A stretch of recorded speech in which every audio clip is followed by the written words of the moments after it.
नमस्कार दोस्तों, मैं हूँ राज और आप देख रहे हो हाईवे 33। तो चलें दोस्तों आज की कहानी के सफ़र पर। दोस्तों आज की जो कहानी मैं बताने जा रहा हूँ ना, ये झारखंड से आई हुई है। इसको भेजे हैं वीरेंद्र जी। ये घटना थोड़ा पुरानी है, साल 1999, यानी लगभग 25-26 साल तो इस घटना को बीते हो ही चुका है। लेकिन कहानी घटना बहुत ही मज़ेदार है।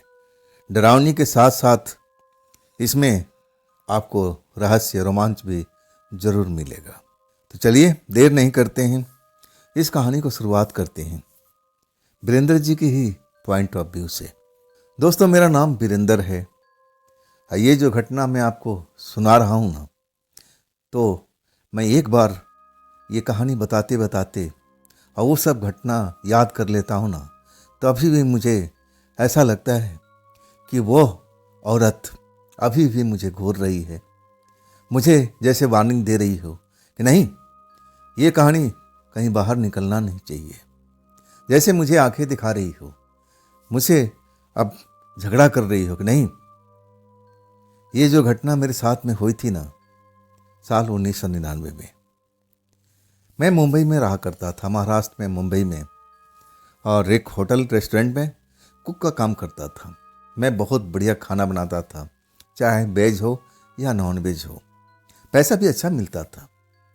और वहीं पर मैं एक लड़की से प्यार करने लगा था और मुझे लगा कि ये लड़की मेरे साथ शादी करेगी, मेरे साथ जीवन भर साथ निभाएगी। लेकिन इधर जो मेरे गांव का परिवार था, मैं अपना गांव का नाम तो बताना ही भूल गया। चलिए मैं बताता हूँ, मैं झारखंड का रहने वाला हूँ। मेरा भरा पूरा परिवार गांव में रहता था। मैं तो बस मुंबई घूमने के लिए गया था, एक दोस्त से मिलने के लिए। मुझे लगा कि चलो घूम फिर करके मैं लौट आऊँगा। लेकिन जब मुंबई गया ना, तो वहाँ की माया में मैं फंस के रह गया था। इसके बाद मैं उस शहर को छोड़ता नहीं हूँ। मैं एक रेस्टोरेंट में नॉर्मल से काम करने लगता हूँ, प्लेट धोने का, और इसके बाद वेटर का, वेटर से करते करते मैं फिर कुक बन चुका था, कुक से फिर हेड कुक बन चुका था। और उसी टाइम मुझे एक लड़की से दोस्ती होती है, और इतनी गहरी दोस्ती होती है कि मैं उस पर बहुत ही विश्वास करने लगता हूँ। लेकिन मेरे गांव वाले, मेरे घर वाले मेरी शादी कराना चाहते थे। लड़की एक से एक देख रखा था, मुझसे संपर्क कर रहे थे। मैं उनको बता देता था कि नहीं, मैं अभी शादी नहीं करूँगा। ये भी नहीं बताता था कि मैं एक लड़की से प्यार करता हूँ शहर में। मुझे डर लगता था घर वालों को ये सब बताते हुए। मुझे लगने लगा था कि एक बार मैं जब इस लड़की से शादी कर लूँगा ना, तब मैं इस लड़की को लेकर के अपने गांव जाऊँगा। हाँ, थोड़ा घर के लोग नाराज़ जरूर होंगे, लेकिन मान जाएंगे, ऐसा मेरा मानना था। मैं टालता रहा। कई बार तो मेरे परिवार वाले लोग मुंबई भी आ चुके थे, वो मुझे ले जाना चाहते थे। तब मैं उनको बताने लगा कि देखिए, मेरी ये काम है, मेरी यहाँ पर अच्छी कमाई है, मैं गांव जब जाकर क्या करूँगा। तब हमारे घर परिवार वाले मान गए थे। लेकिन कहने लगे कि वीरेंद्र, तेरी शादी कब होगी? हम तेरे लिए अच्छे अच्छे लड़की रिश्ता ढूंढ रहे हैं और आ भी रहा है, तो शादी कर लेना भाई, शादी करने में क्या हर्ज है। मैं कहने लगा कि मैं अभी नहीं करूँगा। मैं एक रेस्टोरेंट खोलना चाहता हूँ अपने अपने नाम से, अपने दम पर, जिसमें कोई मेरा पार्टनर नहीं होगा। सब कुछ जो होगा मेरा ही होगा, और उसके लिए सब मेहनत मैं कर रहा हूँ। जब तक मुझे उतना पैसा नहीं मिल जाएगा कि मैं अपना खुद का रेस्टोरेंट खोल सकूँ। अब मुझे यहाँ नहीं खोलना है, मुझे अपने गांव में ही जाके खोलना है। अब तब मैं गांव लौटूंगा जब इतना पैसा मेरे पास में हो जाएगा। इसके बाद मैं इस शहर में दोबारा नहीं आऊँगा। मैं अपना जो मन की बात थी ना, जो मैंने सोच रखा था, मैं अपने घर वालों को बता देता हूँ। घर वाले मेरी बात सुनकर थोड़ा खुश तो हो जाते हैं, चलो लड़का भविष्य के बारे में सोच रहा है। लेकिन वो मेरी शादी के बारे में बहुत चिंतित थे। तब मैं कहने लगा कि मेरी उम्र कोई ज़्यादा अभी नहीं है, मात्र 28-29 साल है। ये उम्र शहर के हिसाब से तो कुछ भी नहीं है, लेकिन गांव के हिसाब से तो बहुत ज़्यादा हो चुकी है। लेकिन मैं कहने लगा कि जब हमारे पास पैसा होगा, सब कुछ होगा, तो लड़की वाले ज़रूर रिश्ता लेके आएंगे। मैं तो शादी को टालना ही चाहता था। मेरे नज़र में तो वो लड़की थी जिसे मैं शहर में साथ में रहता था। उसे वो मेरे से प्रेम करती थी, मैं उससे प्रेम करता था और मैं बहुत पैसा उस पर खर्च भी करता था, कमाता भी था ज़्यादा और उस पर वो लुटाता भी बहुत ज़्यादा था। लेकिन मुझे क्या पता था कि ऐन वक्त पर वो लड़की मुझे धोखा दे देगी। जब मुझे लग जाता है कि हाँ, मेरे पास में इतनी बजट आ चुका है कि मैं अपना खुद का काम खोल सकता हूँ, तब मैं प्रोग्राम बनाने लगता हूँ अपने गांव जाने के लिए।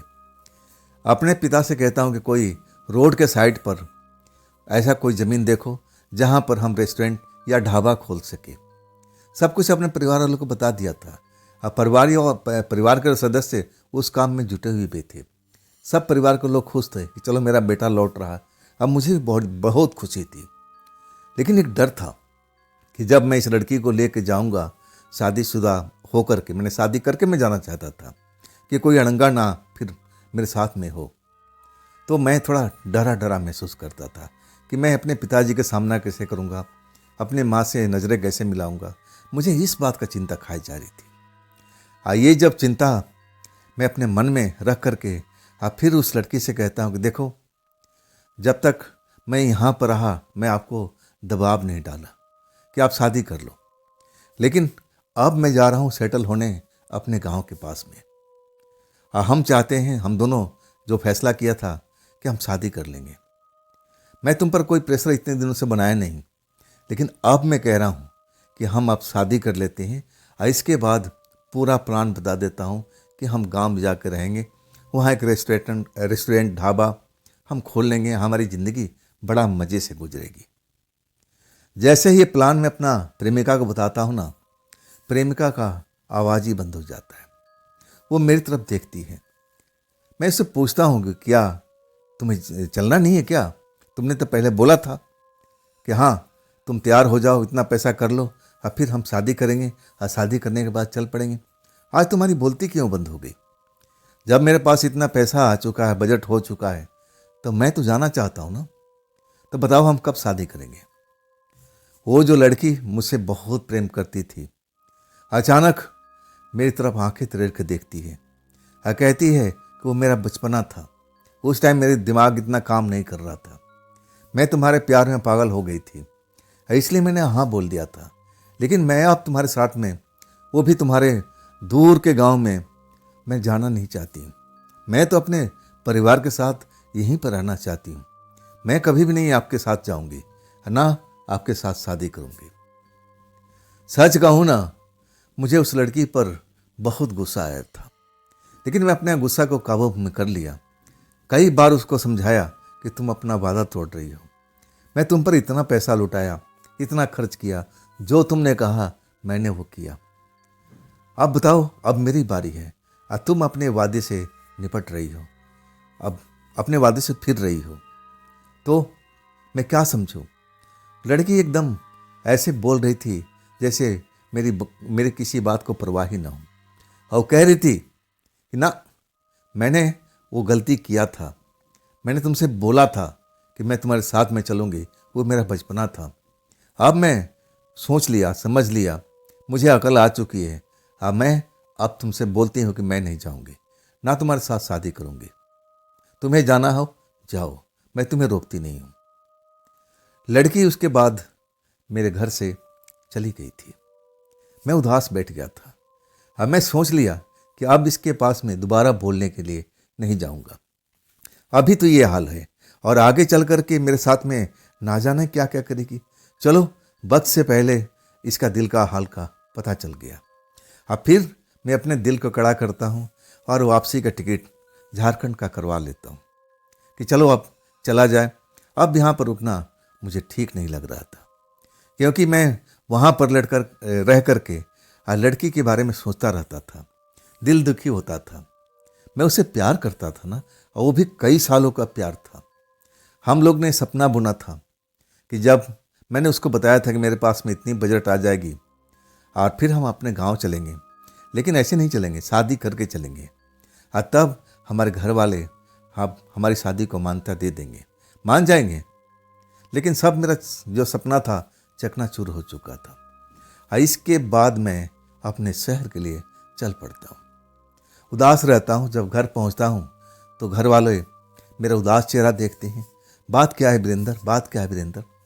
तब मैं कहने लगा कोई कोई बात नहीं है, सफ़र का थकान है और कुछ नहीं, कुछ दिन में मैं ठीक हो जाऊँगा। अब वहाँ काम का लोड ज़्यादा था, अब थोड़ा मुझे आराम मिलेगा तो सब कुछ सही हो जाएगा। अब वो ज़मीन तो ढूंढ रहे थे, लेकिन जब मैं खुद जा कर के ज़मीन देखने की कोशिश करता हूँ, मेरे पिताजी और मेरे चाचा जी, मेरे भाई, वो कई ज़मीन देखे थे रोड पर, लेकिन वो जगह जब मैं जाकर देखता हूँ तो मुझे पसंद नहीं आता और कुछ ठीक भी नहीं लग रहा था। मुझे लगा कि यहाँ पर रेस्टोरेंट बनाना, पता नहीं पैसा इतना लग जाएगा, चलेगा या नहीं चलेगा। मुझे उस बात का डाउट था। मैं खुद जा कर के जगह देखने लगता हूँ। तब मेरी नज़र एक जगह पर पड़ती है। वहाँ पर पहले से कोई ढाबा बना हुआ था, लेकिन वो काफ़ी दिनों से बंद पड़ा था। मतलब दीवारें तो खड़ी थी, लेकिन छत गायब हो चुका था। वो जगह मुझे बड़ा ठीक ठाक लगा। एक तो वहाँ पर मोड़ था और चौड़ा चौड़ा रोड भी था। मतलब अगर वहाँ पर मैं ढाबा खोलता हूँ तो वहाँ पर पार्किंग का समस्या तो बिल्कुल नहीं होगा। इतना चौड़ा रोड था और पीछे जगह भी थी और वहाँ का हरियाली भरा एरिया भी था, पेड़ पौधे काफ़ी लगे हुए थे। मतलब मेरे दिल में वो जगह जच गई थी। जब मैं उस ढाबा के बारे में पता करता हूँ कि आखिर किसका है, तो मेरे पिताजी उस ढाबा के मालिक को ढूंढ लेते हैं और मैं उससे पूछता हूँ, जब मालिक आ जाते हैं, कितना बढ़िया जगह पर आप ढाबा खोले थे तो बंद क्यों कर दिए, बात क्या था? तब ढाबा का मालिक कहने लगा कि देखिए, ये ढाबा हमने तो खोला था, लेकिन ये ढाबा चल नहीं पाया था। जिस हिसाब से मैंने इतना पैसा लगाया था, पैसा रिटर्न भी नहीं हुआ था। तब मुझे लगा कि नहीं, ये सौदा मेरे घाटे के लिए। फिर मैं इसको बंद ही कर दिया था। हाँ, कई लोग आए थे लेने के लिए, लेकिन वो किराए पर मांग रहे थे। अब मैं किराए पर देना नहीं चाहता था। मैं चाहता था कि मुझे इस जगह का सही पैसा मिल जाए, तब मैं इसको बेच दूंगा। इसके बाद मैंने बहुत सारे उसे सवाल किया कि ऐसी कुछ दिक्कत परेशानी, कोई झगड़ा झंझट यहाँ तो नहीं होता है? तब कहने लगा नहीं जी, ऐसी कोई बात ही नहीं है, यहाँ का माहौल सब कुछ साफ सुथरा है, ऐसी कोई बात ही नहीं है। अब वो जगह तो पसंद आ गई थी। इसके बाद हम आपस में सलाह करते हैं। मेरे पिताजी भी तैयार हो गए थे, चाचा जी तैयार हो गए थे, मेरे बड़े भैया जो थे वो भी तैयार हो गए थे, लेकिन हमारे गांव से थोड़ी दूरी पर जरूर थी।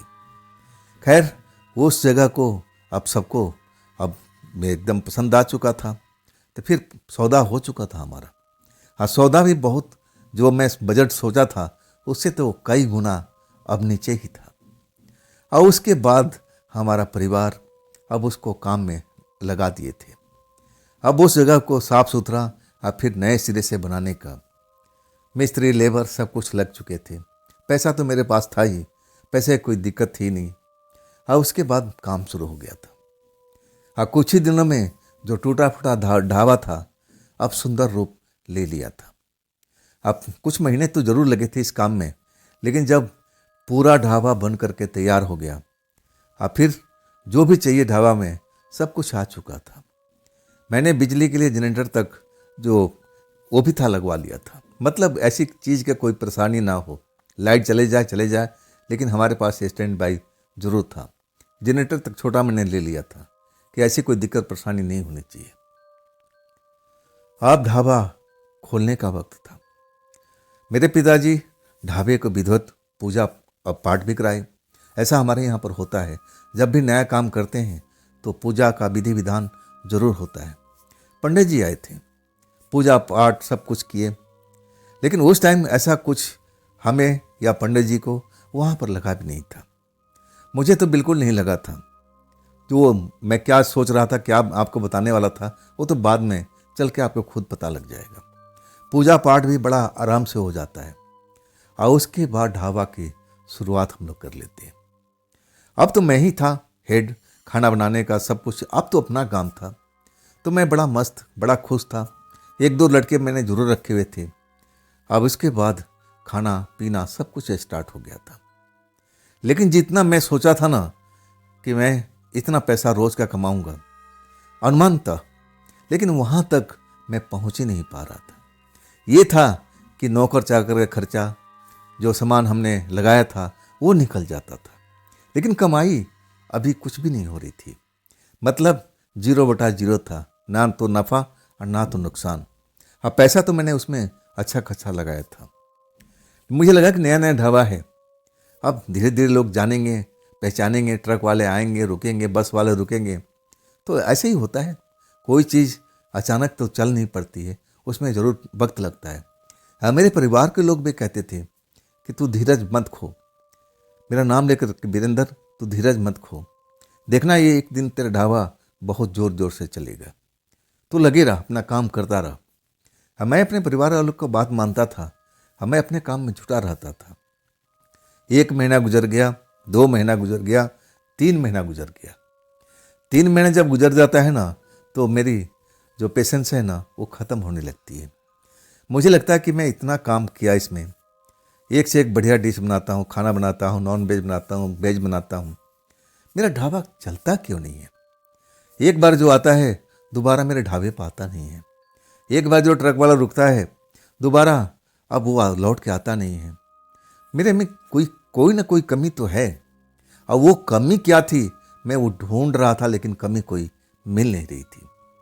वहाँ पर हर चीज़ का सुविधा था, ट्रक वाले आते थे तो उनके नहाने धोने का, कपड़ा धोने का भी मैंने सब कुछ प्रबंध कर रखा था। अब पार्किंग के लिए अच्छा खासा एरिया था। मैं बिजली के लिए जनरेटर भी लगा रखा था कि बिजली चली जाए कोई परवाह नहीं, लाइट रोशनी तो ज़रूर रहेगी। मैं कोई ऐसी कमी ढूंढ ही नहीं पा रहा था। मैं अपने खाने में भी कमी ढूंढने लगा कि मैं अब यहाँ के स्टाइल से तो खाना मैं बना रहा था जो लोगों को पसंद था। मैं अपना खाने का स्टाइल भी चेंज करता हूँ, मैं कई तरह का स्टाइल उसमें मिक्स करता हूँ कि लोगों को खाना स्वाद लगे। लेकिन खाने की तो तारीफ जरूर करते थे, लेकिन दोबारा नहीं आते थे। समस्या यहाँ पर थी, ऐसा क्या था जो मैं गलत कर रहा था, लेकिन वो कमी मुझे मिल नहीं रही थी। 3 महीना होने के बाद में सच कहूँ ना, मेरा मन उदास हो गया था। मैं यही सोचता रहता था कि इतना पैसा कौड़ी खर्च किया और मैं 0/0 कमाई नहीं हो रही है। इससे तो बढ़िया मैं वापस लौट जाऊं, मैं फिर मुंबई चला जाऊं। अब मेरे मन में ये बात कई बार आई थी, लेकिन इतना पैसा खर्च करने के बाद मैं मुंबई लौटना नहीं चाहता था। मैं अपने परिवार वालों से बात करता हूँ और तब मेरे परिवार वाले कहते हैं, हर काम का स्टार्ट में जो होता है ना वक्त लगता है, तुम धीरज मत खो, तुम आराम से कुछ महीना और निकालो और देखना धीरे धीरे ही काम आगे बढ़ता है, बूंद बूंद से घड़ा भरता है। और फिर वही बात मैं मान लेता हूँ और फिर इंतज़ार करने लगता हूँ।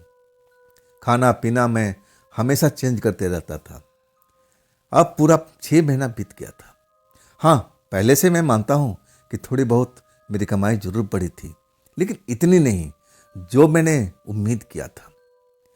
अब नौकर भी थे, उनको भी हमें पैसा देना था, जो हमारा लागत थी वो भी निकलना था, और उसके बाद मामूली सी रकम मेरे हिस्से में आती थी और वो मुझे बड़ा अखरता था।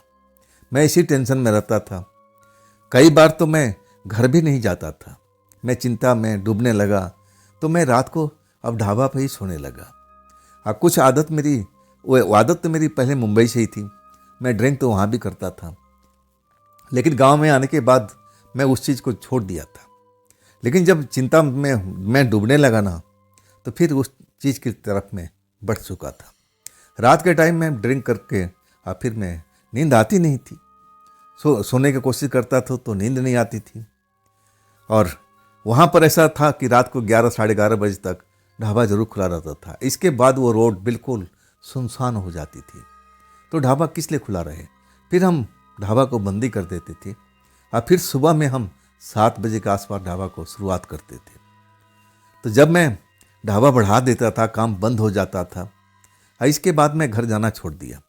घर वालों ने बोला तो मैंने बोला कि ठीक है, घर भी जाकर सोना है और मैं यहाँ भी सोता हूँ, उसमें क्या दिक्कत है। अब इसके बाद दारू का चस्का फिर लग गया था। बिना पिए मुझे नींद नहीं आती थी। मैं अपने बारे में सब कुछ सोचता रहता था कि मैं मुंबई में इतना पैसा कमा रहा था, सब कुछ था, मेरी प्रेमिका भी थी, वही सब अपना ख्याल दिमाग में अब चलता रहता था। अब मैं कभी कभी बहुत बेचैन हो जाता था। समझ में नहीं आता था कि अब मैं क्या करूं। मेरी जिंदगी की गाड़ी कहाँ जाके रुकेगी, कब मैं पैसा कमाऊंगा। और घर वाले जो थे ना, मेरे लिए लड़की का तलाश भी कर रहे थे, क्योंकि मेरी अभी शादी नहीं हुई थी। अब उनकी नज़र में तो मैं अभी तक कुंवारा था, लेकिन मैं मुंबई में जो मैंने किया था आपको बता ही दिया था। लड़की ने धोखा अगर नहीं देती तो मैं इस लड़की को यहाँ लेके आ जाता था।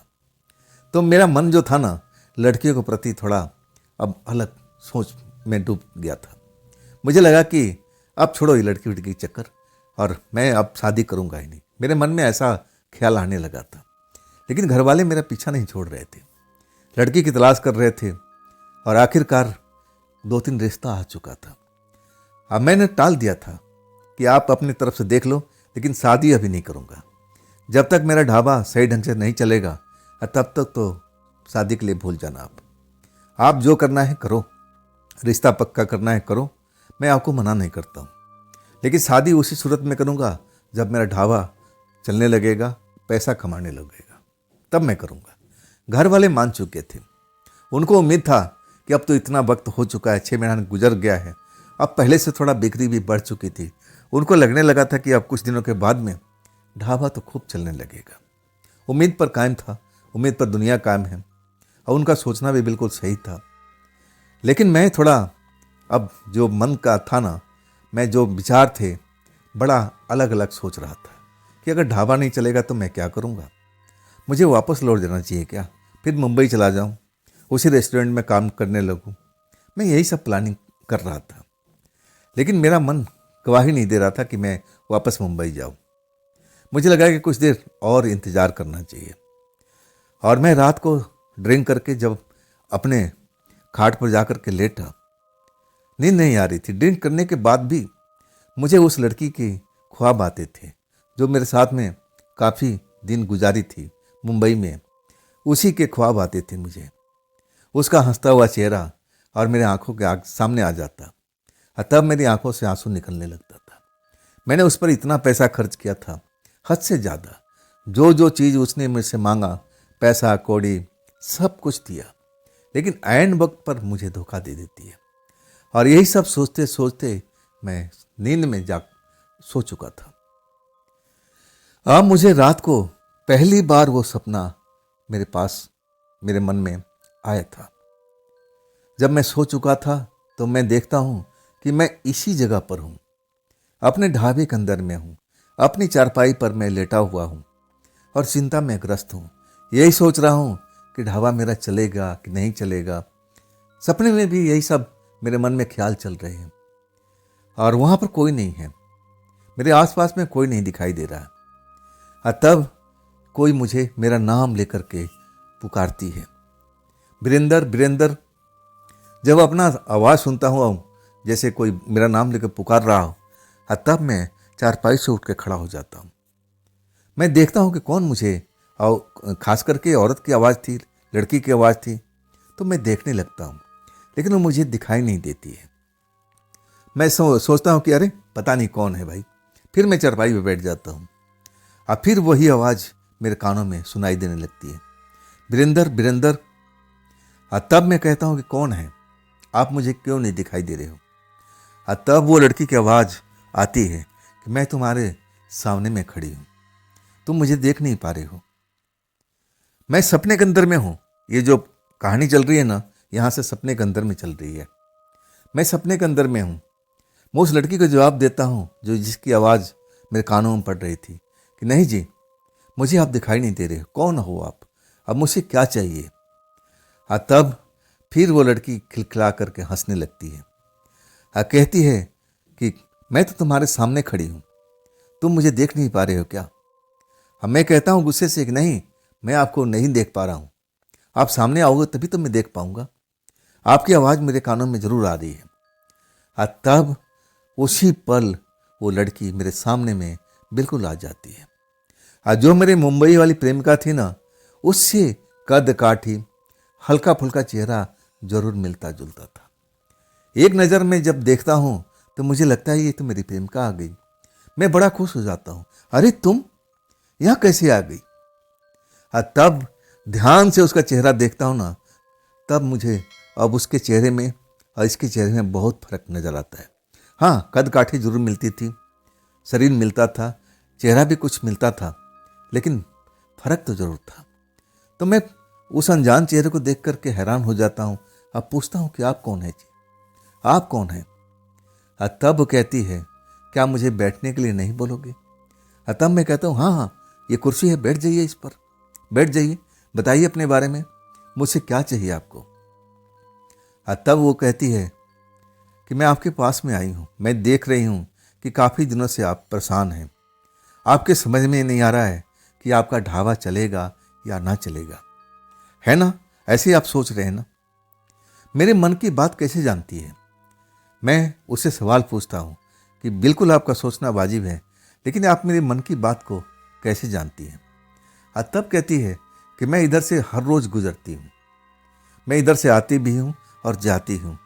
तब मैं आपका चेहरा चिंता में देखती हूँ। तब मुझे लगने लगा कि आपसे बात किया जाए। मैं हैरानी से उस लड़की को देख रहा था। अब मैं पूछ रहा था कि आप कौन हैं, अपने बारे में तो कुछ बताइए। तब वो लड़की कहती है कि आप जान जाओगे, इतना जल्दी क्या है, मैं तो आपकी समस्या का समाधान करने आई थी। मैं चौंक गया। किस समस्या का समाधान करेंगे आप? मैं उस लड़की से पूछता हूँ। तब वो कहती है कि मैं आपको ढाबा को चलता हुआ देखना चाहती हूँ। अब मैं कर भी सकती हूँ। यहाँ पर ये समस्या से जगह भरी हुई है, आप चाहे कितना भी टाइम लगा लो, इस जगह पर आप उन्नति नहीं कर पाओगे। कुछ ऐसी शक्तियाँ यहाँ पर हैं, मौजूद हैं, जो आपके ढाबा को चलने नहीं देगी। चाहे जितना पैसा खर्च कर लो, पिछला वाला भी ने किया था, जो इसका पिछला मालिक था उसने भी बहुत कोशिश किया था कि उसका ढाबा चल जाए, लेकिन यहाँ जो छुपी हुई शक्तियाँ हैं ना, वो नहीं चाहती है कि कोई यहाँ पर आकर के उनकी ज़िंदगी में दखल दे। यहाँ पर हमेशा अब कुछ न कुछ चलता रहे, शोर शराबा होता रहे, ग्राहक आते रहे जाते रहे, रोशनी होता रहे। वो शक्तियाँ नहीं चाहती है। वो चाहती है कि इस जगह पर अंधेरा रहे, वो लोग सुरक्षित रहें। उनको डर लगा रहता है कि कुछ दिनों के बाद मेरा घर छिन जाएगा, ऐसा वो लोग डरते रहते हैं। और वही लोग का कारण ये जो ढाबा है आपका चल नहीं पा रहा है। वो लोग नहीं चाहती हैं कि ढाबा आपका सही ढंग से चल जाए। उनको लग रहा है कि कुछ दिनों के बाद आप भी थक जाओगे, आप फिर इस ढाबा को छोड़ दोगे, जैसे पहले मालिक ने किया था। ये उम्मीद लगा के बैठी हुई है। जब लड़की कहती है ना, तो मैं आश्चर्य से उसकी तरफ देखता हूँ। बात तो बड़ा पते की कर रही थी। मैं कहने लगा, फिर आप मेरी कैसी मदद कर सकती हो? ये कौन शक्तियाँ हैं जिसकी आप बात कर रही हो? अगर यहाँ कोई शक्ति होती ऐसी तो मुझे क्यों नहीं दिखाई देती? लड़की हंसते हुए कहती है, ये शक्तियाँ तो आपके आसपास में घूम रही है, आपको देख रही है, आप पर हंस भी रही है। उनको लग रहा है कि बस कुछ ही दिन के बाद ये जगह पहले की तरह हो जाएगी, बिल्कुल खाली हो जाएगा। इनको कोई अब ऐसा ही उम्मीद लगा के बैठी हुई है। मैं जब लड़की की बात सुनता हूँ ना, तो मुझे विश्वास नहीं होता। मुझे लगता है कि ना, ये लड़की झूठ बोल रही है। ऐसा मेरे ढाबा के अंदर में कोई शक्ति है ही नहीं। अगर कोई होती तो अब तक मुझसे छिपी नहीं होती। कोई ना कोई संकेत मुझे जरूर मिल जाता, जो अभी तक नहीं मिला था। मैं वो लड़की की बात पर विश्वास तो नहीं कर रहा हूँ, सवाल पर सवाल पूछ रहा हूँ उससे। हर सवाल का जवाब मुझे सही सही दे रही थी। और वो कहने लगी कि अगर आप नहीं चाहते हो तो कोई बड़ी बात नहीं। मैं तो आपका उदास चेहरा देखा, मैं काफ़ी दिनों से आते जाते देख रही थी, मुझे लगा कि आपसे बात करना चाहिए। अगर आप मानते हो कि ये जगह पर आपका ढाबा चलना चाहिए, और वो भी सही ढंग से, तो मैं उसका उपाय भी कर सकती हूँ। मैं कहने लगा कि फिर क्या करना होगा मुझे? अब वो लड़की कहती है, पहले आप हाँ तो भरो, पहले आप तैयार तो हो, तब मैं आपको जरूर बताऊंगी। अपने मन को पहले शांत करो, अब फिर सोचो, जो मैं बोल रही हूँ उस पर तुम अमल करो। मैं फिर तुम्हारे पास में आऊंगी, तुमसे फिर बात होगी। अगर तुम्हारे दिल में जो चल रहा है मुझे बता देना। और हाँ, इसमें मेरी एक शर्त भी होगी। मैं उससे पूछता हूँ कि क्या शर्त होगी, कैसी शर्त होगी, क्या करोगी आप? और वो कहने लगी ढाबा चलाना मेरा काम है, लेकिन शर्त यही है कि जो मुझे आज़ादी है वो मुझे आज़ादी यहाँ पर मिलनी चाहिए। अपने मन से मैं कभी भी आ सकती हूँ, जा सकती हूँ, बिना रोक टोक करके। और दूसरी चीज़, आप मुझे देख सकते हो, आपके अलावा आप मुझे कोई जानेगा भी नहीं। ना तो किसी को आप इस बात को बताओगे, ना चर्चा करोगे। अगर आप मेरी बात को अपने परिवार में, यहाँ पर किसी लोग को बताओगे तो मैं ये ढाबा को छोड़ दूंगी। अब फिर ढाबा जो पहले था वैसे ही हो जाएगा। और दूसरी चीज़, तीसरी चीज़ जो बता रही थी, तीसरी चीज़ था कि अमावस की रात को ढाबा आपका हमेशा बंद रहेगा। हर अमावस की रात को ढाबा बंद रहेगा। मैं पूछने लगा कि ये सब करने के बाद क्या मेरा ढाबा सही ढंग से चलने लगेगा और आप मेरे ढाबा में करोगे क्या? हाँ, तब वो कहने लगे कि मैं हर रात को आऊँगी, एक आध घंटा आपके साथ रहूँगी, मैं सब कुछ देखूँगी, और फिर मैं जो भी बुरी शक्तियाँ हैं उसको यहाँ से भगाने की कोशिश करूँगी। अब मुझे उम्मीद है वो बुरी शक्तियाँ मैं एक दिन भगा दूँगी। इसके बाद ढाबा आपका चल पड़ेगा, फिर ढाबा को आपको कोई रोक नहीं पाएगा। मैं फिर आऊँगी, मैं फिर आऊँगी। तब तक अपने मन को शांत करो और मेरी बात को ध्यान से सुनना। अगर ये शर्तें आपको मंजूर है तो फिर मैं कल आपके पास में ज़रूर आऊँगी बातचीत करने के लिए। और उसके बाद मेरी नींद खुल जाती है। मैं हड़बड़ा के उठता हूँ, अपने आसपास देखता हूँ कि वो लड़की कहाँ गई, कहाँ गई। मैं जो दरवाज़ा बंद करके सोता था ना, वो दरवाज़ा मुझे खुला हुआ मिलता है, और उसका जो पल्ला है ना अभी भी हिल रहा था, जैसे उस दरवाजे से अभी भी कोई निकला हो। मैं इतना डर जाता हूँ। अब ये सपना था, अब मुझे लग रहा था कि ये सब हकीकत है। वो लड़की मेरे पास में आई थी, मुझसे बातचीत किया था, और इसके बाद अभी भी गई है। मेरी नींद उड़ चुकी थी। मैं इस सब बातों को ध्यान कर रहा था कि आखिर इतना दिन से ऐसा कोई सपना तो मेरे पास में आया नहीं। और लड़की जो भी बोला है इसकी बात में सच्चाई है। ये ज़रूर मेरे बारे में सब कुछ जानती है, और तभी तो एक एक बात इसने सब कुछ सही बताया। मैं किस परेशानी से जूझ रहा था उसको सब पता है। इतना रुपया मैं खर्च कर दिया हूँ इस ढाबे पर। और वो तो पुराने मालिक की भी वो बात कर रही थी कि पुराने मालिक भी बहुत सारा पैसा खर्च किया और उसका भी ढाबा नहीं चल पाया। दोष उसका भी नहीं है ना आपका है, इस जगह का दोष है। इस जगह पर कुछ ऐसी प्रेतात्माएं बैठी हुई है, वो नहीं चाहती कि ढाबा चल पाए। वो चाहती है कि ढाबा ये हमेशा के लिए बंद हो जाए, और फिर हमें कोई रोक टोक करने वाला बिल्कुल नहीं हो। मैं उस बात पर विचार करने लगता हूँ, मेरे रोम रोम खड़ा हो जाता है। अब मैं पसीने से नहा भी जाता हूँ। लेकिन वो लड़की देखने में कोई प्रेतात्मा, कोई चुड़ैल की तरह नहीं दिख रही थी, साधारण लड़की की तरह दिख रही थी। और उसका चेहरा मेरी प्रेमिका से हल्का फुल्का मिलता था, कद काठे भी मिलता था, और कुछ पहनावा भी ऐसा ही मिलता था। मुझे काफ़ी देर सोच विचार करने के बाद मुझे लगा ये तो सपना है, सपना कहीं सच होता है। मैं यही सब मन में सोचता रहता हूँ, और तभी मेरे मन का विचार में ये सपना आ गया है। अब ये सपने से ज़्यादा कुछ नहीं है। अब फिर मैं, अभी रात बाकी थी, अब फिर सो जाता हूँ। अगली सुबह जब उठता हूँ ना, तो सपना तो मेरे दिमाग में से निकल ही नहीं रहा था। ये सपना मैं किसी को बताता नहीं हूँ। लड़की ने मना किया था कि बात को किसी और को बताने की जरूरत नहीं है, ये हमारे तुम्हारे बीच का अंदर का डील है। अगर तुम्हें लग रहा है तो मैं फिर रात को आऊँगी, बाकी बात हम कल रात को करेंगे। उसने मुझसे जाते जाते बोला था। दिन भर मैं अपने काम में लगा रहा, लेकिन वो सपना मेरे दिमाग का साथ नहीं छोड़ रहा था।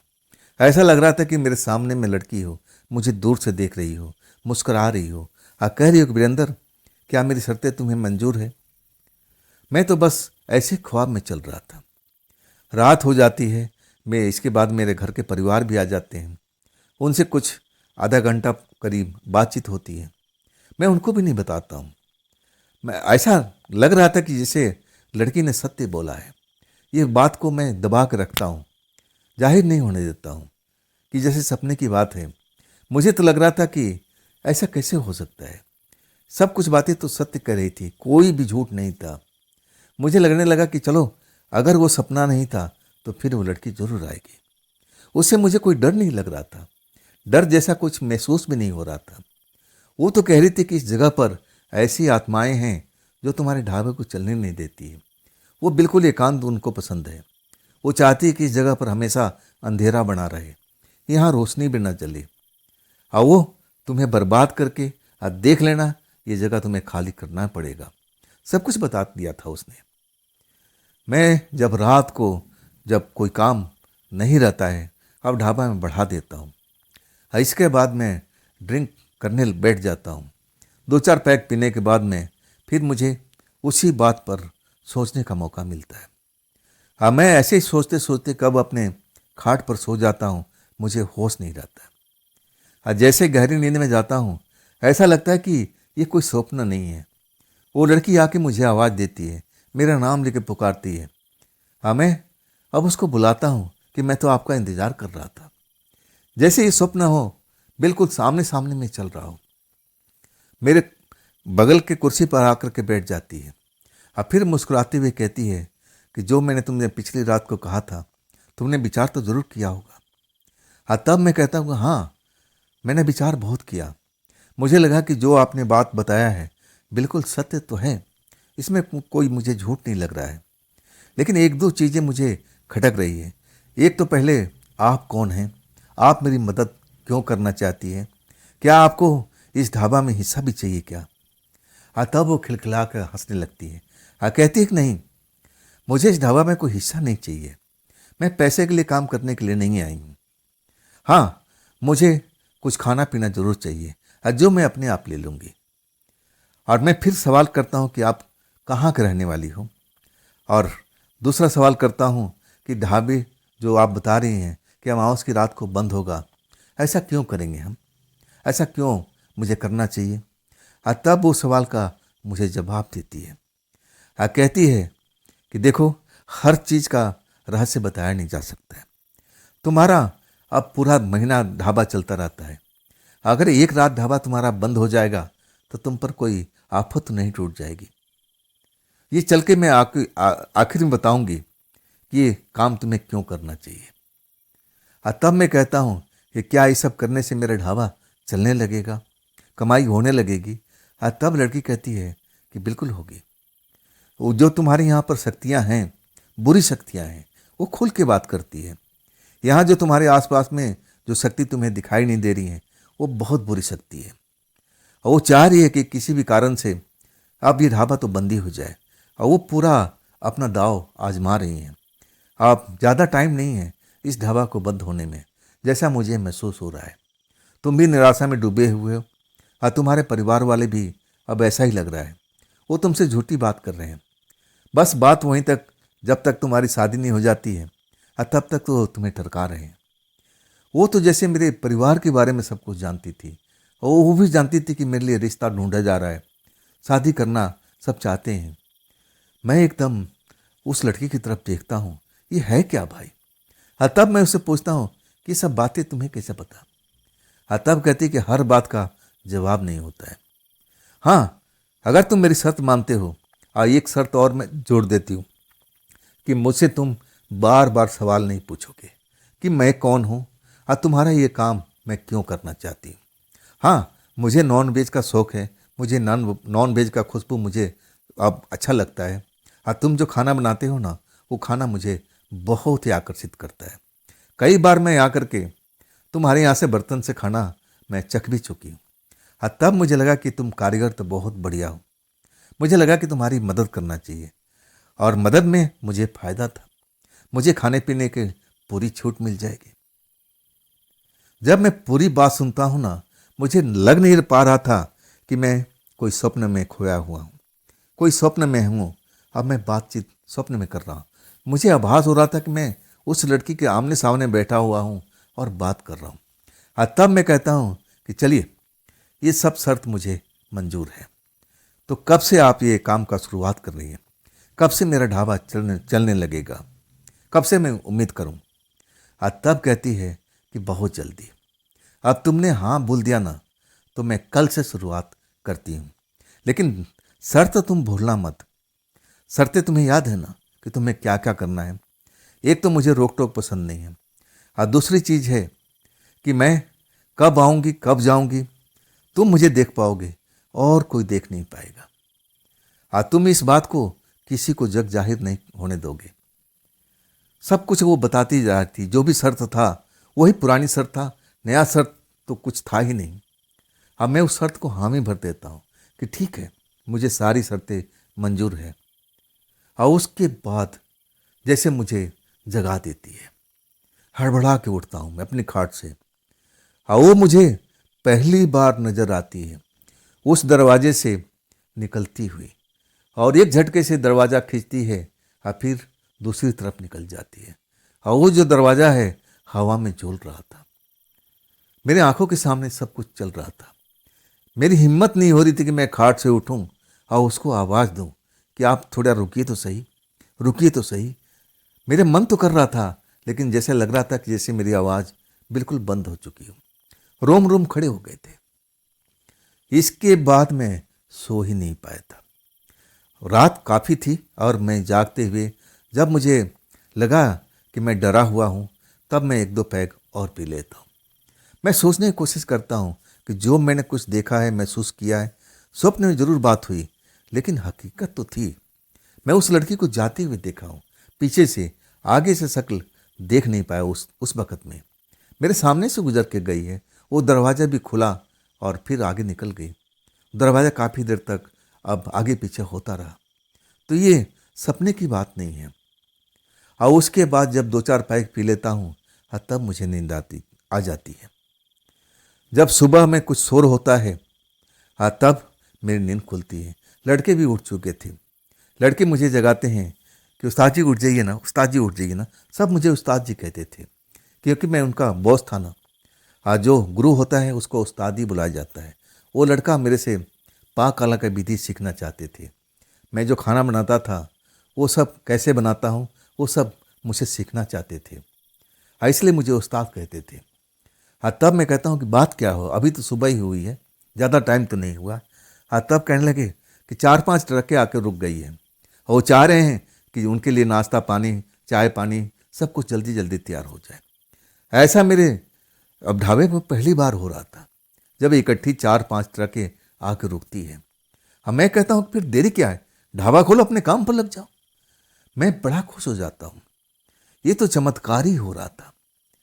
मेरे ढाबा खुला होता था, ट्रक वहां से गुजर जाती थी, कोई रोकता भी नहीं था। गलती से कोई रोक भी गया ना, तो एक बार जरूर वो खाना खा के जाता था, तारीफ भी करता था, लेकिन वो मुड़ के नहीं आता था। आज सुबह सुबह ये सब शुभ समाचार मुझे मिलता है। मैं भी जल्दी जल्दी तैयार होकर के मैं अपने ढाबे पर आ जाता हूँ, अपने काउंटर संभाल लेता हूँ। तब मुझे लड़के को देखते हुए, काम करते हुए मुझे अब आनंद आ रहा था। मैं भी उनके काम में मदद कर रहा हूँ। जो पराठे चाहिए मैं जल्दी जल्दी बना रहा हूँ, सब कुछ तैयार कर रहा हूँ। मुझे लगा कि ये सब रात में सपना जो आया था, सपना तो हो ही नहीं सकता, ये लड़की का ही कारनामा है। और मैं उसी कारनामा को देख रहा था। और उसके बाद तो सारा दिन हमारे ढाबे पे भीड़ लगी रही। कोई ट्रक आ रहा था, कोई बस रुक रही थी, और अपने अपने हिसाब से खाना मांग रहे थे। और हमारे लड़के जुटे हुए थे, मैं भी एकदम जुटा हुआ था, जैसे हमारे पैरों में स्प्रिंग लगा हुआ हो। हमें तो लग रहा था कि हम सपने देख रहे हैं। ये क्या हो गया, ऐसा भीड़ तो कभी हमारे ढाबे पर लगती नहीं थी। और उसके बाद हमारा परिवार वाले आ जाते हैं, वो भी देख करके हैरान हो जाते हैं। अब फिर वो बोल नहीं पाते हैं, मेरे पास में आते हैं। आप कहते हैं, मेरे पिताजी, मैं तुमसे कहता था ना बेटा, ढाबा तुम्हारे चलेगा। अब देखो आज मेरी बात सत्य निकली ना, ईश्वर तुम्हें आगे बढ़ाए ऐसे ही। अब तो कहता हूँ शादी के लिए हाँ तो कर दो, मैं डेट फिक्स कर देता हूँ। अब फिर मैं अपने पिताजी को समझाता हूँ, पिताजी इस विषय पर हम कभी बात करेंगे, जब मैं घर आऊँगा ना तब मैं बात करूँगा। अपने पिताजी को समझा देता हूँ। और उसके बाद अब मेरे पास तो वक्त नहीं था कि मैं उनसे बात करने का समय निकाल सकूं। ये सिलसिला रात को 12 बजे तक चलता रहा था। इसके बाद सब कुछ शांत हो गया था। अब जिस रोड पर ढाबा था, अब उतना हाईवे तो उस टाइम नहीं था। अब वो रात के टाइम में शांत भी होता था, ट्रैफिक रुक जाता था, और फिर सुबह के टाइम में स्टार्ट होना शुरू हो जाता था। अब उसके बाद मैं जब अब उस दिन की कमाई गिनता हूँ ना, तब मुझे लगता है कि हाँ, आज हमारे लड़कों ने काम किया है और हमने भी काम किया है। आज मेहनत का फल मुझे जरूर दिखता है। इसके बाद बड़ा मैं खुश हो जाता हूँ। फिर मैं अपने अंदर वाले कमरे में जाता हूँ जहाँ मैं आराम करता था, बोतल निकालता हूँ और खुशी के मारे 2-4 पैग ढकार जाता हूँ। अब इसके बाद मैं दिन भर थका हुआ था। अब मैं खाट पर ज्यों ही गिरता हूँ, त्यों ही मुझे नींद आ जाती है। जब उस लड़की की आवाज़ मेरे कानों में पड़ती है ना, मेरा नाम लेकर पुकार रही थी, वीरेंद्र वीरेंद्र, उठो उठो, तुमसे बात करनी है। मुझे लगता है कि इस सपने में हो रहा है। अब मैं उठ जाता हूँ, सामने कुर्सी पर देखता हूँ तो वही लड़की बैठी हुई है। कह रही है, वीरेंद्र, आज का पहला दिन कैसे गुजरा, मुस्कुराते हुए। मैं उसको देख रहा था, उसके चेहरे पर मुस्कुराहट दौड़ रही थी। हमेशा ऐसे ही करती थी, मुस्कुराहट से भरी हुई चेहरा होता था उसका। तब मैं कहता हूँ कि आज का दिन तो मैं बहुत थक चुका हूँ, मुझे तो आराम करने का जरा भी मौका नहीं मिला। तब लड़की कहने लगी, मैंने तुमसे कहा था ना, मैंने तुमको समझाया था ना। देखो, अब पहला दिन तुम्हारा बहुत अच्छा गुजरा है। मैं भी थी यहाँ पर, सब कुछ देख रही थी। तुमको मेहनत करते हुए देख करके मुझे बहुत खुशी हो रही थी।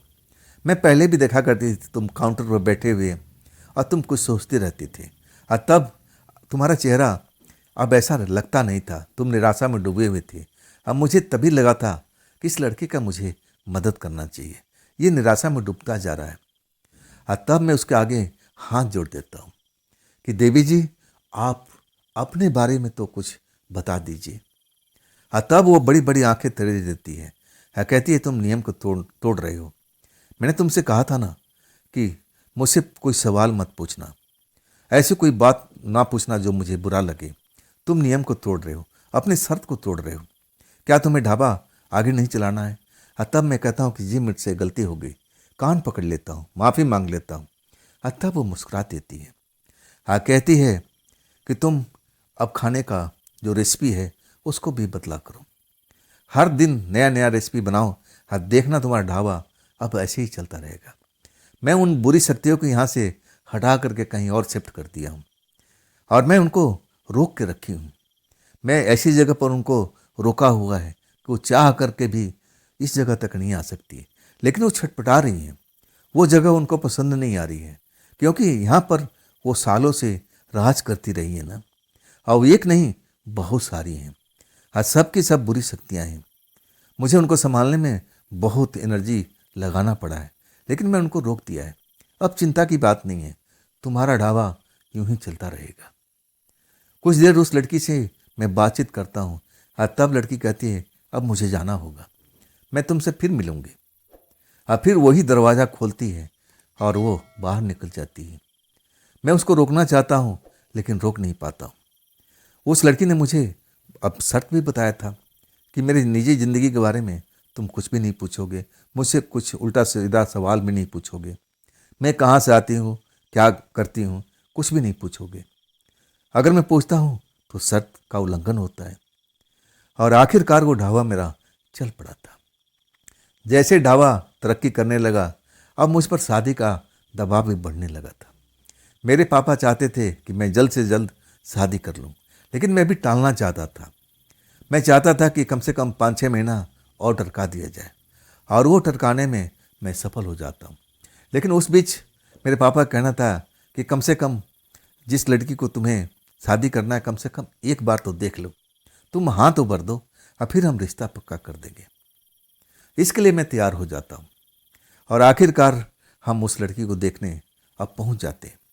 लड़की मुझे देख करके पसंद आ गई थी, और वो मेरे परिवार को तो पहले पसंद थी, पढ़ी लिखी थी और देखने में स्मार्ट भी लग रही थी।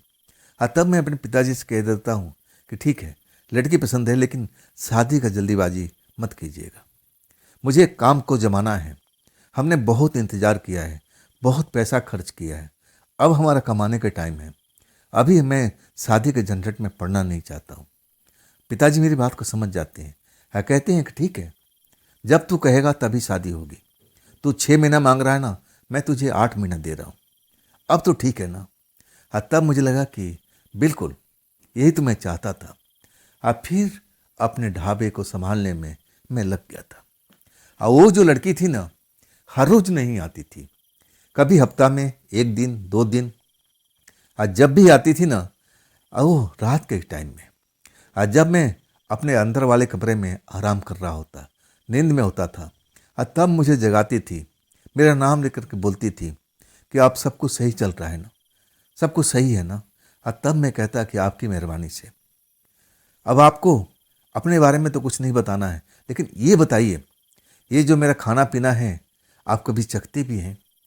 तब वो मुस्कुराते हुए कहती है कि हाँ, मैं हर एक खाने का स्वाद लेती हूँ। जो तुम नॉन वेज बनाते हो ना, ऐसा नॉन वेज आसपास में कहीं भी नहीं बनता है। मैं हर खाने का स्वाद लेती हूँ। अब मुझे बहुत अच्छा लगता है। देखना, ये ढाबा तुम्हारा यूं ही चलता रहेगा। उसके बाद वो लड़की कभी 15 दिन पर, कभी 10 दिन पर। हाँ, उसके मैं बताऊँ ना कि मैं शर्त का कोई उल्लंघन नहीं किया था। जब अमावस के दिन आता है ना, मैं मुझे अच्छी तरह से याद था। तब मैं कहता हूँ अपने लड़के से कि आज तुम लोग छुट्टी करो। वो आश्चर्य से मुझे देखने लगते हैं। अरे उस्ताद जी, भीड़ भाड़ चल रहा है और आप कह रहे हो कि छुट्टी कर लो, क्या आज ढाबा नहीं खुलेगा? तब मैं कहता हूँ कि नहीं, हर अमावस की रात को हमारा ढाबा बंद रहेगा। दिन में तुम लोग थोड़ा बहुत काम कर लो, लेकिन शाम होते ही ढाबा बंद हो जाएगा। मैं बोर्ड भी लगा देता हूँ। अब उसके बाद ढाबा तो बंद हो चुका था। मैं बड़ा बेचैन था। लड़के चले गए थे, मन में बड़ा अलग अलग विचार आ रहा था। मुझे ना जाने क्यों ऐसा महसूस हो रहा था, बेचैनी सी, घबराहट सी हो रही थी, जैसे कोई मुझे याद कर रहा हो या मैं किसी से मिलने वाला हूँ। ऐसे मेरे मन में सवाल उठ रहे थे, घबराहट हो रही थी, अच्छा नहीं लग रहा था। अब लड़के तो चले गए थे। मैं कुछ देर बाहर इधर उधर टहलता रहता हूँ। इसके बाद अपने कमरे में आ जाता हूँ। कमरे में आने का मतलब कि मैं अब दारू पीना स्टार्ट कर देता हूँ। 3-4 पैग जब पी लेता हूँ, अभी मुझे नींद नहीं आ रही थी। मैं अपने भविष्य के बारे में सोच रहा था कि चलो, यहाँ पर तो मैंने बहुत मेहनत किया, आखिरकार मेरा मेहनत सफल हुआ। लेकिन वो लड़की है कौन? वो लड़की मेरा साथ तो बहुत दिया है, लेकिन उसके पीछे रहस्य क्या है? मैं उस रहस्य को जानना चाहता था, उसके बारे में जानना चाहता था। लेकिन अगर मैं उससे पूछता तो शर्त का उल्लंघन था। अब मुझे लगा कि अगर मैं शर्त का उल्लंघन करूंगा तो फिर मेरा ढाबा पहले की तरह हो जाएगा। वो जो बुरी शक्तियां हैं पर थी, वो जो लड़की उसको यहाँ से सबको उठा के ले गई है, अब फिर उनको छोड़ देगी। अब फिर मेरा ढाबा पहले की तरह हो जाएगा। मैं ऐसा चाहता नहीं था।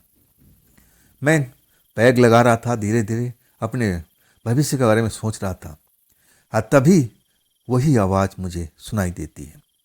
जब मैं आवाज़ की तरफ देखता हूँ तो मेरे सामने कुर्सी पर बैठी हुई थी। बिल्कुल उसने आते ही कहा कि तुमने बहुत बढ़िया काम किया। मैं तुमसे बोली थी ना कि अमावस को रात को ढाबा बंद कर देना, तुमने तो बहुत ये अच्छा काम किया है। अब हम तुम दोनों कुछ देर तक आपस में बात कर सकते हैं। तुम्हारे मन में बहुत सारा सवाल होगा कि मैं कौन हूँ, मैं कहाँ से आती हूँ, और तुम्हारा मैं मदद क्यों करती हूँ, उन जो प्रेतात्माओं को मैं यहाँ से क्यों लेके गई, तुम जानना चाहते थे ना। तब मैं कहा कि छोड़ दीजिए, रहने दीजिए, मैं तो शर्त का उल्लंघन नहीं करना चाहता है। अगर मैं आपसे पूछूंगा तो फिर आप बुरा मान जाएंगी, आप फिर कहेंगी कि तुमने शर्त का उल्लंघन किया है। मैं ऐसा नहीं चाहता हूँ। मैं चाहता हूँ कि मेरा ढाबा यूं ही चलता रहे। और जो आपने बोला है मैं उसी चीज़ को मान रहा हूँ। आज देखिए, आपने कहा था तो मैं आज ढाबा बंद रखा। आपके बारे में मैं अपने परिवार तक जिक्र नहीं किया हूँ और यहाँ पर कोई जानता नहीं है। जो आपने कहा है, आपकी वचन का मैं पालन कर रहा हूँ। मुझसे कोई गलती तो नहीं हुई अभी तक। तब कहती कि नहीं, कोई गलती नहीं। तब कहती कि तुम क्या अकेले ही पीती जाओगे, मेरे को नहीं पूछोगे? मैं लड़की की तरफ देखता हूँ। देखने में बिल्कुल इंसान की तरह लग रही थी। मुझे नहीं लग रहा था कि कोई प्रेतात्मा है, कोई ऐसी शक्ति है। बिल्कुल साफ जो शरीर उसका चमक रहा था, बिल्कुल इंसानी शरीर की तरह था। ऐसा नहीं लग रहा था कि प्रेतात्मा है, मैंने जो सुना था प्रेत आत्माएं तो बड़ी बुरी होती हैं, देखने में ही डरावनी होती हैं, लेकिन ऐसा कुछ मुझे नज़र नहीं आ रहा था। मैं कहता हूँ कि आप ड्रिंक भी करती हैं? तब कहती कि हाँ, कभी कभी जब मेरा दिल घबराता है, मुझे अच्छा नहीं लगता है, तो मैं भी ड्रिंक कर लेती हूँ। अब मैं ड्रिंक उसके लिए बना के दे देता हूँ और ड्रिंक को इंजॉय करती है। अब फिर बातों का सिलसिला चल पड़ता है। अब मेरे बारे में वो ज़्यादातर सवाल करती रही थी कि तुम मुंबई में क्या करते थे, सब कुछ बताने लगता हूँ। तब कहती है कि वो लड़की क्या अभी किसी से शादी किया है या तुम उससे शादी करना चाहते हो। तब मैं कहता हूँ कि नहीं नहीं, अब उससे मेरा कोई रिश्ता नहीं है। मेरा तो अब यहाँ पर मेरे पापा मेरे लिए लड़की देखे हैं, मैं भी लड़की देख के आया हूँ और वो लड़की बिल्कुल सुंदर है, देखने में आपकी तरह ही लगती है। मैं उसकी तारीफ कर देता हूँ और फिर वो खुश हो जाती है और कहती दूसरा पैक भी दे दो। मुझे तो बड़ा आनंद आ रहा आपकी बात सुन करके। इसके बाद मुझे भी पीने के लिए कहती है और खुद भी पीती है। मैं इतना नशे में टुल हो जाता हूँ ना, जबकि मैं इतना पीता नहीं था। उस रात को मुझे कुछ याद ही नहीं रहता है कि कब वो लड़की मेरी बाहों में आ गई और कब हम दोनों एक हो चुके थे। जब मुझे नींद खुलती है ना, ओह अभी रात खत्म नहीं हुई थी, अभी तो रात बाकी थी, सुबह नहीं हुआ था। वो मेरे साथ मेरे बिस्तर पर थी, अपने बाहें गोरी गोरी बाहें मेरे अब जैसे मेरे शरीर को जकड़ रखा था। उसके शरीर से जैसे खुशबू सी फूट रही थी, वो ऐसा सुगंध उसके शरीर से निकल रहा था। और वो दारू की जो खुशबू थी ना, बिल्कुल गायब हो चुकी थी, जबकि वहां पर हम दोनों ने दारू छिक कर पिया था। ये मेरे बगल में क्या कर रही है? मैं एकदम हड़बड़ा गया था। मुझे लगा कि ये तो मैंने गलती कर दिया है, कहीं नशे में मैं बहक तो नहीं गया था। तभी वो मुझे मेरा नाम लेके कहती है, वीरेंद्र अभी रात बाकी है, सो जाओ, तुमने कोई गलती नहीं किया है, ये सब मेरी गलती है, सो जाओ, अभी सुबह नहीं हुई है, सुबह होगी तो मैं तुम्हें ज़रूर उठा दूंगी, अभी सो जाओ। और मेरी आंखें बंद होती चलती जा रही है। मैं जागने की कोशिश करता हूँ, उससे बात करने की कोशिश करता हूँ, लेकिन मैं कर नहीं पाता हूँ। ऐसा लगता है कि मेरी आंखें एकदम बंद होती जा रही है, पलकें भारी होती जा रही है और उस लड़की की आवाज़ मुझे दूर से सुनाई पड़ने लगती है और आखिरकार मैं नींद में खो जाता हूँ। जब सुबह उठता हूँ ना, तो मेरे बगल में वो लड़की का कोई नामो निशान नहीं था। लड़के आ चुके थे अपने घरों से, आसपास के गांव के रहने वाले थे और अपना काम धंधा शुरू कर देते। मैं रात वाली विचार करता हूँ, रात वाली बात पर, कि ये लड़की मेरे पास में ऐसा उसने क्यों किया। और वो खुद बोली थी कि इसमें तुम्हारा कोई गलती नहीं है, ये सब मेरी गलती है, तुम डरो मत, अभी रात बाकी है, सो जाओ, सुबह होने से पहले मैं तुम्हें उठा दूंगी। सब कुछ मुझे याद था। आज सच कहूँ ना, वो धीरे धीरे लड़की मुझे अच्छी भी लगने लगी थी, लेकिन मैं डरता था कि लड़की कौन है, अपने बारे में खुलकर कुछ बताती नहीं है, लेकिन इतना जरूर जानता था कि इंसान से ये अलग हट करके है। हाँ, तभी तो इसमें इतनी पावर है, इतनी शक्ति है कि जो बुरी आत्माएं हमारे ढाबे को अब कब्जे कर रखी थी, उसको हटा देती है। तो इंसान से तो ऊपर है। आखिर ये कौन है? कोई अप्सरा है, याक्षिनी है, ना जाने क्या क्या, मैं तो कल्पना ही कर सकता था। और उसके बाद पूरा 15 दिन बीत जाता है। हाँ, तब एक रात को मुझे फिर नजर आती है और जैसे ही मैं ड्रिंक करने की कोशिश करता हूँ, तभी वो मेरे सामने कुर्सी पर बैठी हुई दिखाई देती है। कहती है कि अकेले पियोगे? तुमने तो मुझे याद ही नहीं किया, ना एक बार मेरा नाम लेकर के पुकारा। मैं तो तुम्हारे आसपास से गुजर जाती हूँ, अब मैं चाहती हूँ कि तुम मुझे एक बार आवाज़ तो दे के देखो। जब मुझे लगा कि नहीं, तुम मुझे नहीं पुकारोगे, तब मैं सोचा कि चलो तुम्हारे पास मैं खुद चलती हूँ। देखो तुम्हारे पास में आ गई। तुम मुझसे डरते तो नहीं हो ना? मैं उसकी तरफ देख रहा था, उसकी आंखें देख रहा था, उसके शरीर का हिस्सा देख रहा था। ये कहीं से ये प्रेतात्मा तो नहीं है, कोई और शक्ति तो नहीं है, लेकिन देखने में बिल्कुल इंसान की तरह लग रही थी। शायद मेरे मन की बात पड़ चुकी थी। कहने लगी, अरे घबराओ मत, मैं ऐसी नहीं हूँ कि जो तुम्हारा नुकसान पहुंचाऊंगी। और उसके बाद और खुद बोतल खोलती है और ड्रिंक बनाती है, मुझे भी देती है और खुद भी पीती है। और जैसे पिछली रात को हुआ था, एक बार और हुआ था, मैं उस रात की बात कर रहा हूँ, और वैसे फिर उस रात को होता है। जब मेरी आंखें खुलती है ना, तो सुबह हो चुकी थी और मेरे बिस्तर पर वो लड़की थी नहीं, ना उसका नामो निशान था। और तब मुझे लगा कि हाँ, वो लड़की इंसान तो हो ही नहीं सकती है, जरूर कोई अच्छी शक्ति है। मुझे किसी से इसके बारे में जानकारी लेना चाहिए। लेकिन ढाबे में इतना काम अब चलने लगा था कि मैं तो जाने का सोचता था कि किसी गुरु से जाके मिलूं, उसके बारे में जानने की कोशिश करूं। लेकिन डर भी लगता था कि कहीं मेरा बना बनाया काम खराब ना हो जाए। मुझे उस बात पर थोड़ा सा जरूर डर लगता था कि वो मेरे साथ में 2 बार रात बिताई थी। क्या वो मुझे अब कोई बंधन में तो बांधना नहीं चाहती थी? क्योंकि मैं शादी के लिए हाँ बोल दिया था। मुझे डर लग रहा था कि अगर वो मेरे साथ में नज़दीकी रिश्ता बनाती जाएगी तो मैं कहीं फंस ना जाऊं। मुझे इस बात का डर था। हाँ, कभी कभी तो मुझे बहुत वो अच्छी लगती थी। मुझे लगता था कि काश ये मेरी पत्नी होती, मेरे घर बार को संभालती। मेरे मन में ना जाने कितनी तरह की बातें अब चलती रहती थी, निकलती रहती थी। और आखिरकार जब 15 दिन और बीत जाता है ना, जब अमावस की रात आती है और तब मेरा ढाबा बंद होता है रात को, और तब मैं ड्रिंक कर रहा था। लेकिन अभी ड्रिंक स्टार्ट नहीं किया था। हाँ, उसकी बात मुझे याद आ जाती है कि तुम तो ड्रिंक करने के लिए बुलाते नहीं हो। और तब मैं उसको आवाज़ देता हूँ कि आप यहीं पर हो ना, आस पास में हो ना, तो आ जाओ, मैं ड्रिंक का शुरुआत करने जा रहा हूँ। लेकिन काफ़ी देर तक मैं बैठा रह गया था, लेकिन वो नहीं आई। हाँ, तब मैं ड्रिंक अब शुरू करने जाता हूँ, पीने लगता हूँ और उसको रुक रुक करके आवाज़ देने लगता हूँ कि आप आसपास में हो ना, आप मेरी आवाज़ सुन रही हो ना, आप मुझे देख रही हो ना। लेकिन वो ना तो कोई जवाब आ रहा था और तब तक मैं काफ़ी ड्रिंक कर चुका था। और उस रात जैसे ही मैं 5-6 ड्रिंक ले लिया, और अगले पल मैं जब देखता हूँ तो फिर वो उसी कुर्सी पर बैठी हुई नजर आती है। कहती है कि तुम्हारी आवाज़ मुझ तक जरूर पहुँच रही थी, लेकिन मैं काफ़ी दूरी पर थी। हाँ, मैं किसी काम में उलझी हुई थी, वो भी काम करना जरूरी था। जब तुम बोल रहे थे ना, तो मेरे तक आवाज़ जरूर आ रही थी। मैं आने को तत्पर थी, लेकिन मैं किसी काम में अब एक तरह से बिजी हो चुकी थी।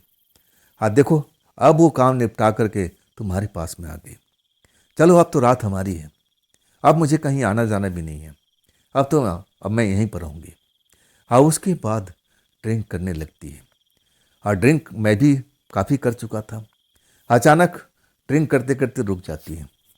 कहती है मेरा नाम लेकर के, वीरेंद्र, मैं तुम्हारी आंखों में देख रही हूँ, तुम्हारा जिज्ञासा कुछ आजकल बढ़ा हुआ है। मुझे लग रहा है कि मेरे बारे में जानने को तुम बिल्कुल जिज्ञासा से भरे हुए हो। तुम्हारे मन बहुत भटक रहा है।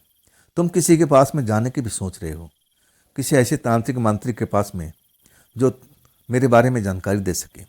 तो ये तो गलती तुम भूल के भी मत करना। अगर ऐसी गलती करोगे ना, तो सब पहले की तरह हो जाएगा। मैं तुम्हारा साथ नहीं दे पाऊंगी। जो जैसा चल रहा है, उसको चलने दो। इसी में तुम्हारी भलाई भी है।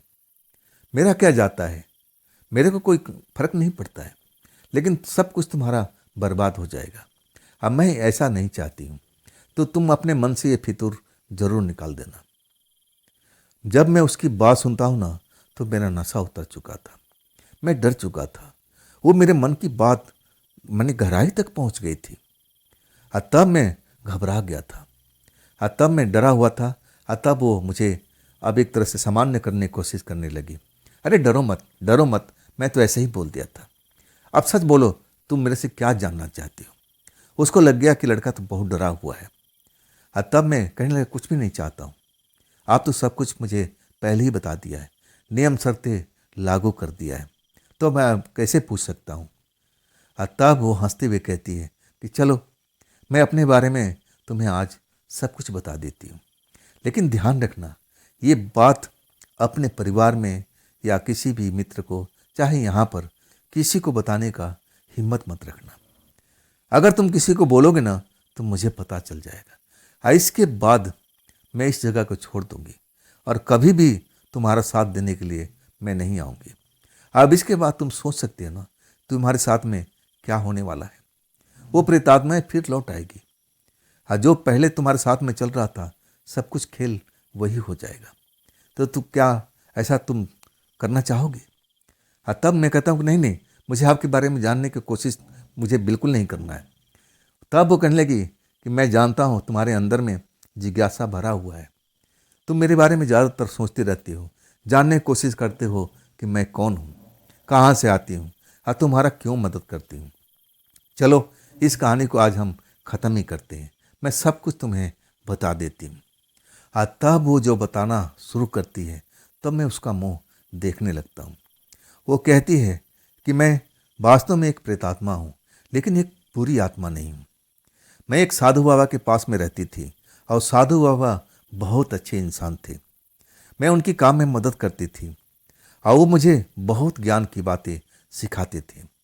वो जानते थे कि अभी मेरा तो मोक्ष हो नहीं पाएगा, मुझे तो इसी संसार में इधर से उधर भटकना पड़ेगा, लेकिन वो कुछ ज्ञान की बातें मुझे ज़रूर समझाते थे। अब मेरे अंदर में कुछ शक्ति भरते गए थे ताकि मैं बुरे दुष्ट आत्माओं से लड़ सकूं। कई आत्माएं जो थी बुरी थी, ऐसे भी थे जो मुझे पकड़ना चाहते थे, मुझे अपने कब्जा में करना चाहते थे। लेकिन वो साधु बाबा की वजह से इतना मुझ में शक्ति आ गई थी कि उनसे मैं लड़ सकती थी, उनका सामना कर सकती थी। तब वो साधु बाबा ना जाने एक रात को कहाँ चले गए। मैं तो उस कुटिया में रह गई थी और उसके बाद मैं इंतज़ार करती रह गई, लेकिन वो साधु बाबा लौट के नहीं आए। तब मैं इधर उधर भटकने लगी थी। मैं रोज़ साधु बाबा को ढूंढने की कोशिश करती थी और तुम्हारे इस ढाबे से मैं रोज़ गुजरती थी, आगे तक जाती थी, आती थी। तब मैं तुम्हारे बारे में जाना। जब तुम्हारा चेहरा लटका हुआ बैठे रहते थे काउंटर पर, सोचते रहते थे। मैं तुम्हारी हालात देखता था, तुम्हारे ढाबे पर एक भी कोई ग्राहक नहीं होता था। तब मैं सोचने लगी कि तुम्हारा मदद करना चाहिए था। मेरे जो बाबा थे ना, साधु बाबा, मुझे ज्ञान की बात बहुत बताया करते थे और उन्होंने कहा था कि तुम अब लोगों को मदद भी क्या करो, जो अच्छे लोग हैं उनकी मदद भी क्या करो, तुम्हारे में अंदर शक्ति है और तुम कर भी सकती हो। तब मैंने उस जगह को मैं देखना शुरू किया और तब वो जगह मुझे साफ नज़र आ गया जहाँ पर तुम्हारा ढाबा बना हुआ था। वहाँ पर ज़मीन के नीचे कुछ बुरी आत्माओं ने अब अपना उनका वास था, यूँ कहा जाए कि उनका घर था। और वो एक दो नहीं, वो संख्या में ज़्यादा थी। और तब मुझे कारण का पता चल गया था। ये बुरी आत्माएं ही तुम्हारी ढाबा को अब चलने नहीं दे रही थी और इसलिए तुम परेशान होते थे। और तब मैं तुम्हारी मदद करने की सोची और तुम मुझे अच्छे भी लगे थे। जब वो पूरी बात बोल देती है ना, तो मुझे विश्वास नहीं होता है कि वो एक आत्मा हो सकती है। मैं तो ज़रूर जानता था कि ये मनुष्य तो नहीं, मनुष्य बड़ी है, लेकिन मुझे ये नहीं पता था कि ये प्रेतात्मा है। आज जब वो बोल देती है तो मैं उसकी तरफ देखते रहता हूँ। आज तब कहती है तुम डरो मत। आज तुम्हारे मन में ये आशंका है ना कि मैं तुम्हारी शादी नहीं होने दूंगी, तो ये दिमाग से फितूर अपना निकाल दो। तय वक्त पर अपने पापा को बोलो तुम्हारी शादी करा दें। अब मैं तुमसे वादा करती हूँ कि जब तुम्हारी शादी हो जाएगी ना, मैं तो रहूँगी यहीं आसपास में, तुम्हारी अब देख रेख जरूर करूँगी, लेकिन तुम्हारे पास में बिल्कुल नहीं आऊँगी। ये मेरा वादा है। मैं चाहती हूँ कि जल्द से जल्द तुम अपना शादी ब्याह करो, अपना घर बसाओ। ये ढाबा तो चलता ही रहेगा, अब इसको कोई रोकने वाला नहीं है, सिर्फ रोकने वाले तुम हो। अगर मेरी शर्तें को उल्लंघन करोगे तब ये ढाबा अपने आप रुक जाएगा। अगर ये शर्त मेरा मानते रहोगे तो ये ढाबा हमेशा की तरह चलता ही रहेगा। अब फैसला तुम्हें करना है।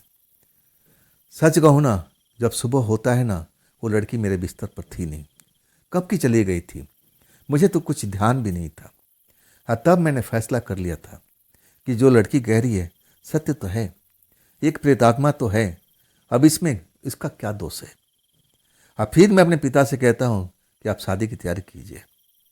शादी ब्याह हो जाता है, आप फिर अपने वो शर्त की पालन भी करती है। और इसके बाद मेरे को अब वहाँ पर रहना भी नहीं होता था, मैं अपने पत्नी के साथ घर पर आता था। मुझे आशंका थी कि कहीं वो मेरे घर तक न पहुंच जाए, लेकिन वो नहीं आती। कई बार तो मुझे रात को ढाबा में सोना पड़ा था, लेकिन वो नहीं आती है। मतलब जो भी वो शर्त मेरे साथ में किया था, मैं भी उस शर्त को पालन किया और उसने भी अपने शर्त को पूरी तरह से पालन किया। उसने कहा था कि देख लो, तुम अपनी शादी कर लेते हो तो मैं तुम्हारे पास बिल्कुल नहीं आऊँगी, लेकिन ये ढाबा चलता रहेगा अगर तुम मेरी शर्त का उल्लंघन नहीं करोगे। शर्त वही था, इस लड़की के बारे में किसी को बताना नहीं था, यहाँ क्या चल रहा था, अमावस की रात को हम ढाबा क्यों बंद करते हैं, यही कुछ शर्तें थी आज जिसका मैं आज भी पालन करता हूँ। मुझे लगता है कि वो आत्मा आज भी मेरे ढाबे के आसपास में अब जरूर है, लेकिन वो शादी के बाद से मुझे नज़र नहीं आई है। अब मुझे ये भी लगता है कि मेरे हाथ का बनाया हुआ नॉन वेज उसको बहुत पसंद है। तो दोस्तों, ये थी आज की कहानी वीरेंद्र जी की। ये कहानी, ये घटना आपको कैसी लगी कमेंट में ज़रूर बताइएगा। हाँ दोस्तों, अगर आपके पास में भी ऐसी कोई घटना है, कहानी है जो आप मुझे सुनाना चाहते हो, बताना चाहते हो, तो आप मुझे इंस्टाग्राम पर मेरे व्हाट्सएप नंबर पर ज़रूर शेयर कीजिएगा। तो दोस्तों, फिर कल मिलते हैं इसी चैनल पर और इसी टाइम पर। ये भी चैनल आप ही का है, तो इसको भी अपना प्यार दीजिएगा, लाइक कीजिएगा, सब्सक्राइब कीजिएगा। अब फिर दोस्तों मिलते हैं ना कल की रात इसी चैनल पर। आप लोग अपना ख्याल रखिएगा। नमस्कार।